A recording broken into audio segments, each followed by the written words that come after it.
Pozdrav, dobrodošli u Irinu kuhinju.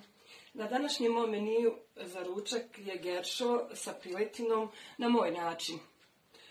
Geršo je inače dobro za probavu, inače zdravo, hranjivo i kalorično, tako da može zamijeniti mnoga jela.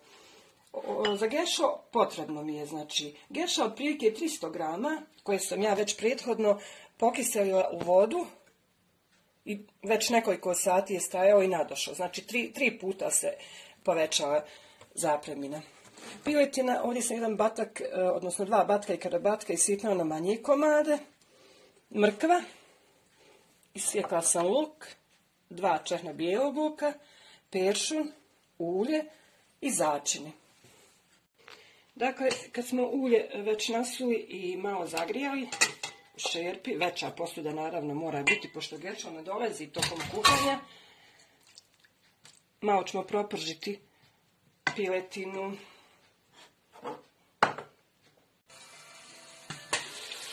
Piletina nam se počela pržiti. Nećemo puno pršiti ništa. Ovo ćemo samo prevrnuti i dodati luk.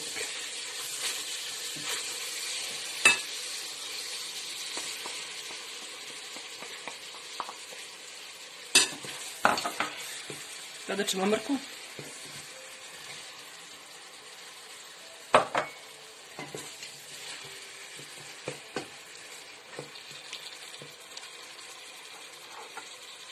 I dodat ćemo bijeli luk. Tako, sad se to malo još proprži. Sad ćemo pogledati. Kad se već sve malo propržilo, dodat ćemo začine. Dodat ćemo suvog začina, nekog C ili vegete, 2 kaškice, malo bibera, soli, dodat ćemo kaškicu.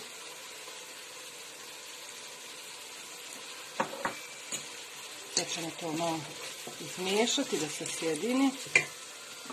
I ja obavezno dodam 1 punu kaškicu aleve paprike, pošto moji ne vole ništa bijelo.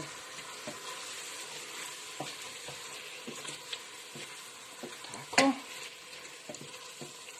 Sad kad se to sve skupa malo propržilo, dodat ćemo geršu.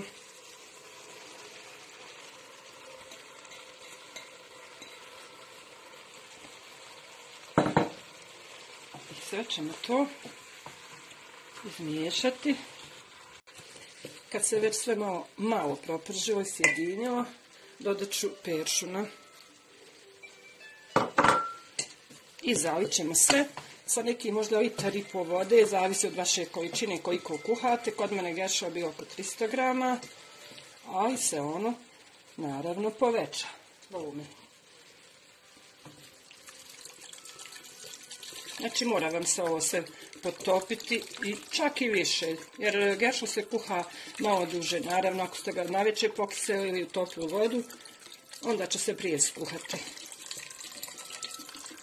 Jer ja pravim inače čorbu od gerša.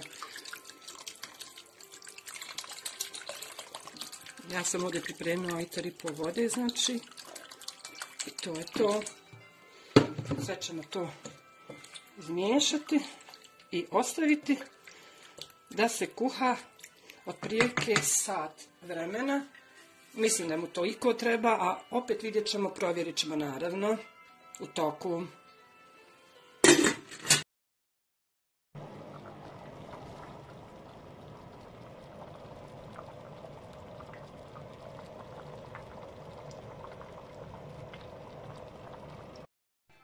Sad ćemo servirati.